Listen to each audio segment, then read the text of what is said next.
आप देख रहे हैं देश का विशाल नेटवर्क इंडिया टीवी लाइव, सच्चाई की सही आवाज।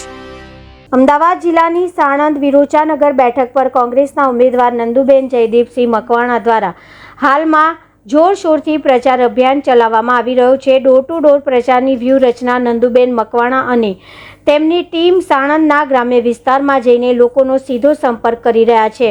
આ પ્રચારમાં મુખ્યત્વે નીચેની બાબતો પર ભાર મૂકવામાં આવી રહ્યો છે। સ્થાનિક પ્રશ્નો, ગ્રામીણ વિસ્તારોમાં પાણી, રસ્તા અને શિક્ષણ જેવા પાયાના પ્રશ્નો અંગે ચર્ચાઓ કરવી, વ્યક્તિગત સંપર્ક, વડીલોના આશીર્વાદ લેવા અને યુવાનો સાથે સંવાદ કરી તેમની સમસ્યાઓ સમજવી, મોંઘવારી અને બેરોજગારી, ગ્રામીણ જનતાને સ્પર્શતા આર્થિક મુદ્દાઓ પર સરકારની નિષ્ફળતાનો ગણાવી ગામડાઓના જનસંપર્ક પ્રચાર દરમિયાન તેઓ સાણંદ તાલુકાના વિવિધ ગામોમાં પદયાત્રા અને ગ્રામસભાનું આયોજન કરી રહ્યા છે। સ્થાનિક કોંગ્રેસ આગેવાન અને મહિલા કાર્યકર્તાઓ પ્રચારનો મિજાજ લોકો સાથે સીધો સંવાદ અને લોકશાહી બચાવવાના નારા સાથે જનસંપર્ક કર્યો।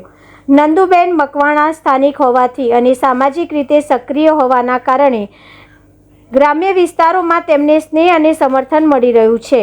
ખાસ કરીને મહિલા મતદારો સાથે તેમનો મેળાપ પ્રચારમાં મહત્વની ભૂમિકા ભજવી રહ્યો છે। સ્થાનિક સ્વરાજની ચૂંટણીની અંદર જિલ્લા પંચાયત સાણંદ તાલુકા જિલ્લા પંચાયતની અંદર કોંગ્રેસના ઉમેદવાર જયદીપસિંહ મકવાણા આપણે એક પ્રશ્ન પૂછવા માગું છું કે તમે આ વિસ્તાર માટે ચૂંટાઈને આવશો, પ્રજા ચૂંટાઈને આપશે તો શું શું તમારી લાગણીશીલ કામો છે કે એમના કામ પૂરા કરશો તમે? અમે જ્યારે ચૂંટાઈને આવશું ત્યારે અમારા જોડે જે પણ સમસ્યાનો ઉકેલ આવશે તે બધી અમે સમસ્યાનો ઉકેલનો કરવાનો પ્રયત્ન જરૂર કરશું। શું મોંઘવારી તો આસમાને જતી રહી છે। અત્યારે પહેલાં જ્યારે કોંગ્રેસની સરકાર હતી ત્યારે ગેસના બાટલાના 450 હતા, ત્યારે આની આજ ભાજપ સરકાર બહુ વિરોધ પ્રદર્શન કરતી હતી, રસ્તા ઉપર ઉતરતી હતી। અત્યારે ગેસના બાટલાના 1000 પાર થઈ ગયા છે અને ગેસના બાટલા 3 પણ મળતા નથી।